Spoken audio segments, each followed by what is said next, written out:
اس کو کھجور کھلاتی، پانی پلاتی، بکریوں کا دودھ پلاتی، ان کے گھر میں جو بھی چیز موجود ہوتی وہ مہمانوں کو، گزرنے والوں کو پیش کیا کرتی تھی۔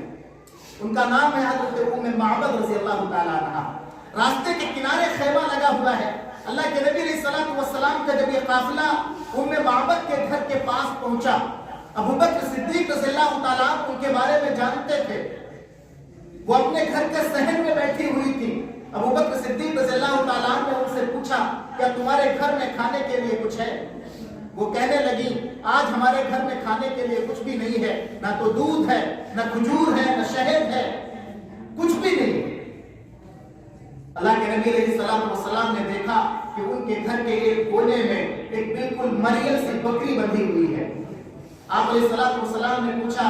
اپنی تم یہ بکری لے کر آؤ، کیا میں اس بکری سے دودھ نکال سکتا ہوں؟ وہ کہنے لگی کہ اگر نکال سکو تو نکال لو، یہ تو مریل بکری ہے اور بیمار بکری ہے، میرے شوہر تمام بکریاں لے کر چرانے کے لیے چلے گئے، لیکن یہ بکری بیکار ہے، اس لیے اس کو گھر میں چھوڑ گئے، یہ تو چل بھی نہیں سکتی، دودھ دینا تو بہت دور کی بات ہے۔ اللہ کے نبی علیہ السلام نے فرمایا ام معبد بکری پیش کرنا تیرا کام ہے اور دودھ نکالنا میرا کام ہے۔ ام معبد نے بکری پیش کی، آپ علیہ السلام نے اپنے دست مبارک اس بکری کے تھنوں پر لگایا، اس کے تھن دودھ سے بھر گئے۔ ام معبد سے برتن لگایا اور آپ نے دودھ دیا، ام معبد کا برتن دودھ سے لبالب بھر گیا، آپ نے پیا، ابو بکر صدیق نے پیا، عامر بن فہیرہ نے پیا، عبداللہ ابن عریقت نے پیا۔ اس کے بعد پھر دوسرا برتن لگایا اور پھر دعا، پھر وہ برتن لبالب دودھ سے بھر گیا اور کہا کہ اے ام معبد اب یہ دودھ تیرے حوالے۔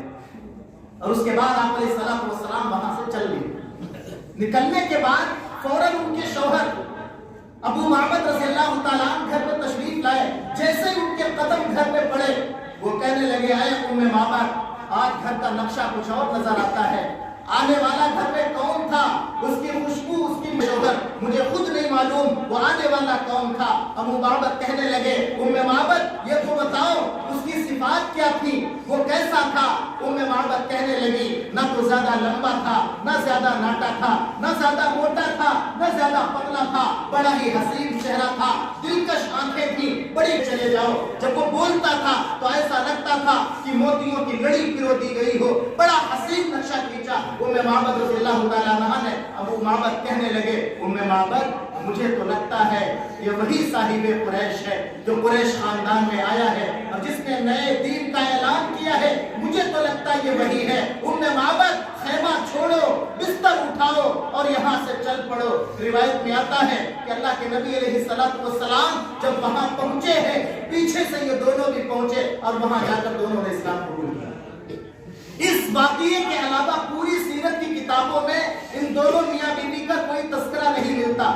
لیکن چونکہ یہ پہلا واقعہ ہے نبوت ملنے کے بعد راستے میں اللہ کے نبی علیہ السلام کے معجزے کا، اور پہلا واقعہ ہے آپ کی ذات گرامی سے نکلنے والی برکتوں کا، اس برکت اور اس معجزے کی وجہ سے اس خاندان کا نام ایسا زندہ ہوا کہ آج بھی مکہ سے مدینے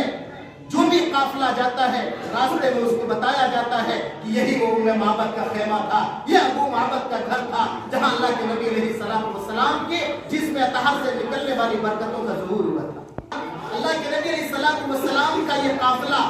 مدینہ منورہ سے باہر قباء کے علاقے میں جا کر ٹھہر گیا۔ مسجد نبوی سے 3.5 یا 4 کلومیٹر کے فاصلے پر وہ جگہ ہے جہاں پر اللہ کے نبی صلی اللہ علیہ وسلم سب سے پہلے جا کر رکے۔ روایت میں ہے کہ 5 دن نبی کریم صلی اللہ علیہ وسلم نے اس جگہ پر قیام فرمایا اور اسلام کی پہلی مسجد اسی جگہ پر تعمیر کی گئی جس کو مسجد قباء کہا جاتا ہے۔ مسجد قباء اسلام کی پہلی مسجد ہے جس کو اللہ کے نبی علیہ السلام نے بنایا۔ 5 دن وہاں پر قیام فرمایا اور آپ علیہ السلام نے پھر یوں فرمایا کہ اے لوگوں یہ وہ مسجد ہے جس میں 2 رکعت نماز پڑھنے کا ثواب ایک مقبول عمرے کے برابر ہے۔ جس کو مقبول عمرے کا ثواب چاہیے وہ مسجد قباء آئے اور مسجد قباء آ کر نماز ادا کیا کرے۔ اللہ کے نبی علیہ السلام جب تک مدینہ منورہ میں رہے اور آپ حیات رہے، آپ کی زندگی کا یہ معمول رہا کہ آپ ہفتے میں 1 دن سنیچر کے روز مسجد نبوی سے نکلتے اور مسجد قبا جاتے اور وہاں اللہ کی عبادت میں مصروف ہوتے اور 2 گانا نماز ادا کیا کرتے۔ اس لیے جس کو جتنا موقع ملے مدینہ منورہ میں رہتے ہوئے وہ مسجد قبا جائے اور وہاں جا کر 2 گانا نماز ادا کرے، اس نماز کا ثواب، ایک نماز کا ثواب ایک مقبول عمرے کے برابر ہے۔ 5 دن وہاں رکنے کے بعد اللہ کے نبی صلی اللہ علیہ وسلم وہاں سے پھر مدینے کی جانب روانہ ہوئے اور پھر اس جگہ پر پہنچے جہاں پر مدینے کے لوگوں نے، مدینے کے لڑکوں نے، مدینے کی لڑکیوں نے اور مدینے کے تمام بوڑھوں نے مدینہ شہر سے باہر نکل کر آپ کا زبردست استقبال کیا، 10 بجائے، آپ کی شان میں نعتیں پڑھی، آپ کے شان میں گیت گائے اور اس جگہ آپ کا شاندار استقبال کیا اور پھر مدینے کی طرف روانہ ہو گئے۔ مدینہ شہر 2 پہاڑیوں کے بیچ میں ہے۔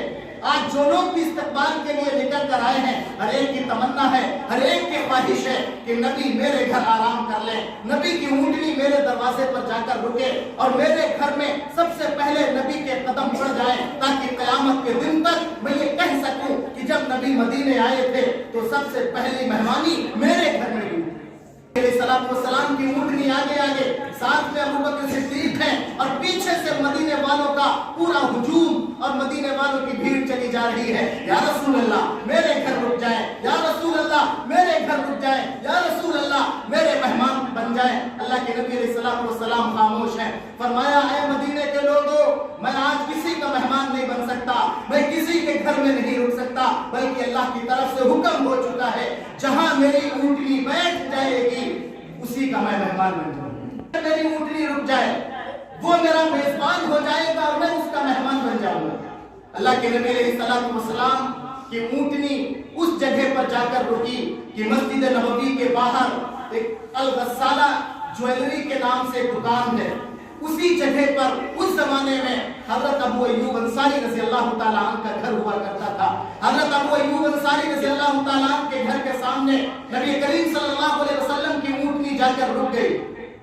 آپ علیہ السلام اسی جگہ اترے، ابو ایوب انصاری رضی اللہ تعالیٰ عنہ کے گھر گئے اور ابو ایوب انصاری رضی اللہ تعالیٰ عنہ کے مہمان بنے اور انہی کے گھر میں آپ نے قیام فرمایا۔ اور ابو ایوب انصاری رضی اللہ تعالیٰ عنہ کے گھر کے سامنے جو جگہ خالی پڑی تھی،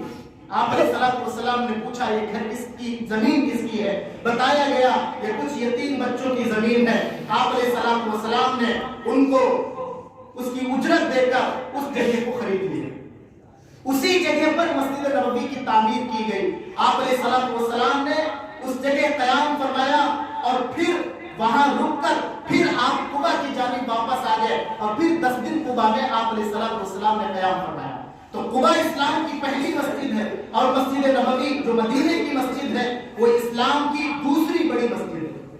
اور پھر اللہ کے نبی علیہ السلام نے فرمایا کہ جو ہماری اس مسجد میں آ کر نماز ادا کرے گا، ایک روایت میں ہے کہ اس کو 5000 نمازوں کا ثواب ملے گا، اور دوسری روایت میں ہے کہ جو اس مسجد میں ایک نماز ادا کرے گا اس کو 50,000 نمازوں کا ثواب ملتا ہے۔ تو یہ سفر تھا اللہ کے نبی علیہ السلام کا ہجرت کا سفر، جب آپ نے مکہ مکرمہ سے مدینہ منورہ کی جانب ہجرت فرمایا۔ اور اس زمانے تک مدینہ نہیں تھا بلکہ اس کو یثرب کہا جاتا تھا، اور جس دن آپ صلی اللہ علیہ وسلم کی حاضری شہر میں ہوئی ہے اسی دن سے اس کو مدینۃ النبی، مدینۃ الرسول یعنی نبی کا شہر اور رسول کا شہر کہا جانے لگا، اور اس کی ہوائیں پاکیزہ ہو گئی، وہاں کا ماحول پاکیزہ بن گیا اور وہاں کی تمام چیزیں مقدس ترین بن گئی۔ اللہ کے نبی علیہ السلام جب مکے سے نکلے تھے تو یہ کہہ کر نکلے تھے کہ اے میرے شہر اور اے میری ارض پاک اور اے میرا گھر، میرا دل تو نہیں چاہتا کہ میں تجھے چھوڑ کر جاؤں، لیکن میرے شہر کے لوگوں نے، میرے گھر کے لوگوں نے، میرے خاندان کے لوگوں نے مجھے مکہ میں رہنے نہیں دیا، مجھے مجبور کر دیا یہاں سے نکلنے پر، اس لیے میں تجھے چھوڑ کر جا رہا ہوں۔ اور پھر آپ علیہ السلام نے اسی مدینے کو اپنا گھر بنا لیا، اپنا وطن بنا لیا، اپنا شہر بنا لیا، اور ساری برکتیں مدینے والوں کے لوگوں کے درمیان میں تقسیم ہونے لگی۔ اللہ کے نبی علیہ السلام نے مدینہ منورہ میں قیام فرمایا اور یہ پھر مدینہ ہی اسلام کا مرکز بنا، مدینہ ہی اسلام کا دارالحکومت بنا اور مدینہ ہی اسلامی قیادت کا شہر بنا۔ دعوت و تبلیغ کا سلسلہ، علم کا سلسلہ، تعلیم کا سلسلہ مدینہ منورہ کی مسجد نبوی سے شروع ہوا۔